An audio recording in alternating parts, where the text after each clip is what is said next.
федерациянын атынан ушул күнгө карата келишим түздүк элек. Мындан ары ушул жердин окуу жайдын курсанттары, окуучулары буюрса хоккей ойноп баштайт деген терең ишеним бар. Жакын арада мына буюрса эртең бүрсүгүнү биз Академия МВД деген бар. Ошолорго дагы кичине шаймандарды белек кылайлы деп атабыз. Бүгүн биз ошо 3 командага өзүбүздүн хоккей жабдыктарын алып келдик. Клюшкаларды, топторду, гетраларына чейин тапшырып берип атабыз буюрса. Эртең Академия МВД бар, андан кийин спорт интернат деп коет, ал жака бере турган шаймандарыбыз бар. Чуйская школа интернат деген аңызга койгон пландарыбыз аябай чоң. Буюрса ушул окуу жайдын ичинен жүздөгөн курсанттардын арасынан жок дегенде 1-2 балабыз чыкса, дүйнөлүк аренага бизге абдан кубанычтуу болот.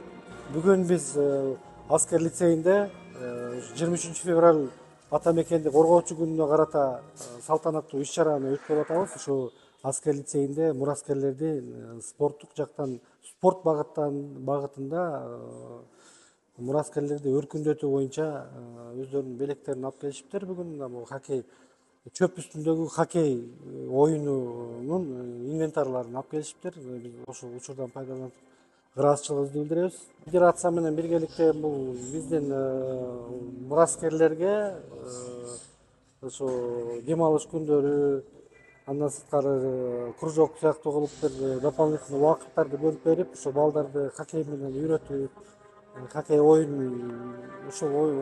ушул түрүн дагы өркүндөтүү боюнча иш-чараларды мен ойлойм өркүндөтүп, мындан ары дагы тыгыз байланыштуу болуп өркүндөтүп кетебиз.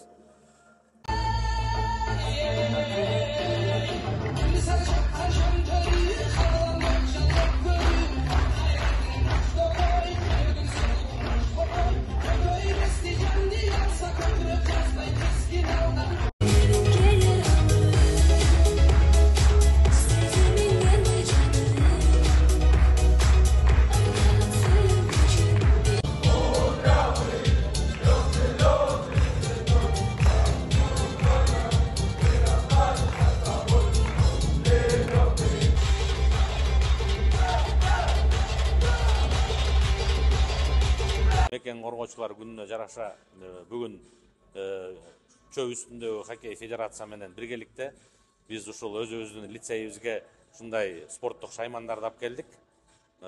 Топ, клюшка, анан гетра. Анан ушул чөп үстүндөгү хоккейди өнүктүрүү үчүн Кудай буйрса ушул жактан бир команда чыгарабыз. Кудай буйрса биздин коомубуздун көзөмөлүндө болот мындан аркы иштер Кудай буйрса.